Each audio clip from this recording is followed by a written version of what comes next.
ल साथीहरू, यसपालिको भोट चुनाव चिन्ह माटोमा सम्पूर्ण देशभक्ति नेपाली, राष्ट्रप्रेमी नेपाली आमाबुवा, दाजुभाइ तथा दिदीबहिनीहरूले हाल्नुको विकल्प छैन। म किन यो भनिरहेको छु भने अहिले अन्तर्राष्ट्रिय क्षेत्रमा हामीले जुन खालको एउटा राजनीतिक माहौल देखिएको छ, त्यसको असरहरू देखिएका छन्।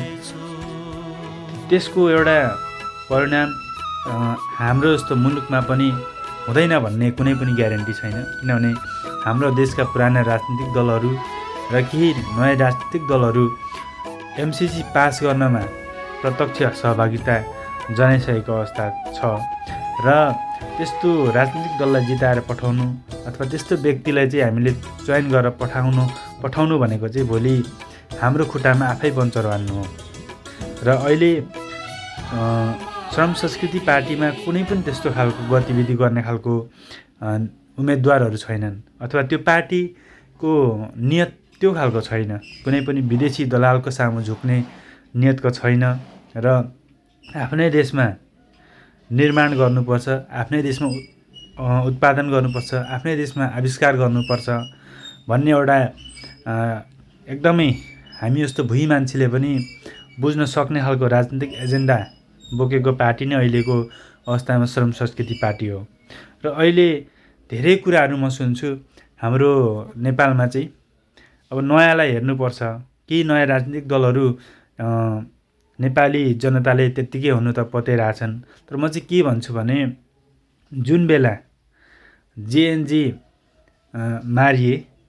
मार्नलाई बाध्य पारिए त्यतिखेर भएका तत्कालीन सरकार पूर्ण रूपमा जिम्मेवार छ। यो कुरा सबै नेपालीले बुझ्नुपर्छ र जेएनजी अथवा युवाहरूलाई चाहिँ ती विद्यार्थीहरूलाई मर्न उक्साउनेहरू, मर्नको लागि प्रेरित गर्नेहरू यति बेला हाम्रो घर दैलोमा आइरहेको अवस्था छ।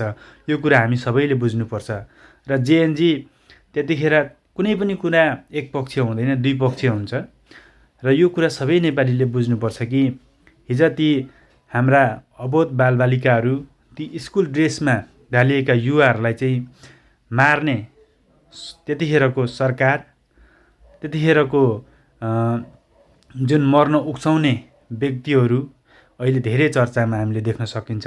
र ती युवाहरू मरिसकेपछि त्यसको भोलिपल्ट हाम्रो देशको सबै संरचना ध्वस्त पारिएका छन्। ध्वस्त पार्दा पनि अहिले धेरै चर्चामा आएका राजनीतिक दलका केही नेताहरू, राजनीतिक दल पूर्ण रूपमा त्यहाँ सहभागिता थियो। युवाहरू, विद्यार्थीहरू त मारे मर्नलाई प्रेरित गरे र त्यस पछाडि पनि देशमा भएका ऐतिहासिक संरचनाहरू कसरी ध्वस्त पारिएका छन् भन्ने कुरा हामी सबै नेपालीलाई छर्लङ्ग थाहा हुनुपर्छ। यतिखेर पनि त्यो कुरालाई हामीले मूल्याङ्कन गर्न सकिएन, चिन्न सकिएन भने भोलि अझ धेरै हामी पछुताउनु पर्नेछ।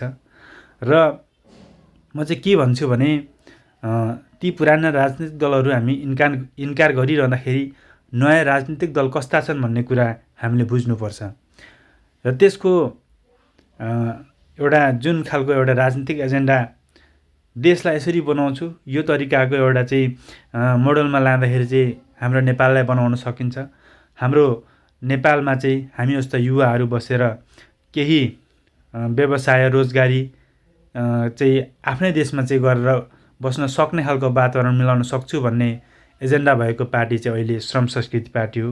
आफ्नै देशमा स्वास्थ्य, शिक्षा, रोजगार र आत्मसम्मानका साथ बाँच्न सक्ने खालको एउटा वातावरण सिर्जना गर्न सक्छु भन्ने खालको एउटा अठोट लिएको पार्टी चाहिँ श्रम संस्कृति पार्टी हो। र यस्तो पार्टीलाई हामी आम नेपाली जनताले बेलैमा चिन्नुपर्छ। सबैजनाले चुनाव चिन्ह माटोमा चाहिँ भोट हाल्नुको विकल्प छैन। र अहिले धेरै कुराहरू केही नयाँ राजनीतिक दलका साथीहरूले कुरा भनेको सुन्छु। यो जित्ने नजित्ने पार्टी हो, यसलाई भोट हालेर हाम्रो भोट खेर जान्छ भनेको कुरा धेरै सुन्न सकिन्छ क्या। म चाहिँ के भन्छु भने खराब व्यक्तिलाई भोट हाल्नुभन्दा सफा नियत भएको अथवा अहिलेसम्म कुनै पनि काण्डमा नमुछिएको, कुनै पनि विदेशी दलालको सामु झुक्न नजान्ने पार्टी आफ्नै देशमा केही गर्न सक्ने वातावरण मिलाउन सक्छु भन्ने राजनीतिक एजेन्डा प्रष्ट रूपमा जनतालाई देखाउन सक्ने आफ्नो राजनीतिक एजेन्डा भएको पार्टीलाई भोट हालेर हारेछ भने पनि केही फरक पर्दैन। तर यदि यो हार्ने पार्टी हो अथवा यसलाई भोट दिएर चाहिँ मेरो भोट खेर जान्छ भनेर ती पुराना गलत नियत भएका अथवा ती काण्डमा मुछिएका भ्रष्टाचार अनियमितता हरेक कुरामा संलग्नता भएका राजनीतिक दल र ती राजनीतिक दलका उम्मेदवारहरूलाई भोट दिएर जिताउनु भएछ भने अहिलेको भन्दा खतरा हुनसक्छ भोलि हाम्रो देशलाई। त्यसो भएको कारण ती अब याद कुराहरू छन्, धेरै कुराहरू छन्। यी कुराहरू सबै नेपालीले बुझ्नुपर्छ। हामीले यदि एउटा भोट एउटा हाम्रो जनप्रतिनिधिलाई दिएर जिताउँदै गर्दाखेरि ती जिताएका प्रतिनिधिको टाउको सफा छ कि छैन त्यो पहिला बुझ्न जरुरी छ। र यो कुराहरू आम नेपाली जनताले बुझेका छौँ, बुझ्नुपर्छ भन्ने मलाई लाग्छ। र मेरो व्यक्तिगत विचार पनि हुनसक्छ, सबैलाई यो कुरा नहुनसक्छ।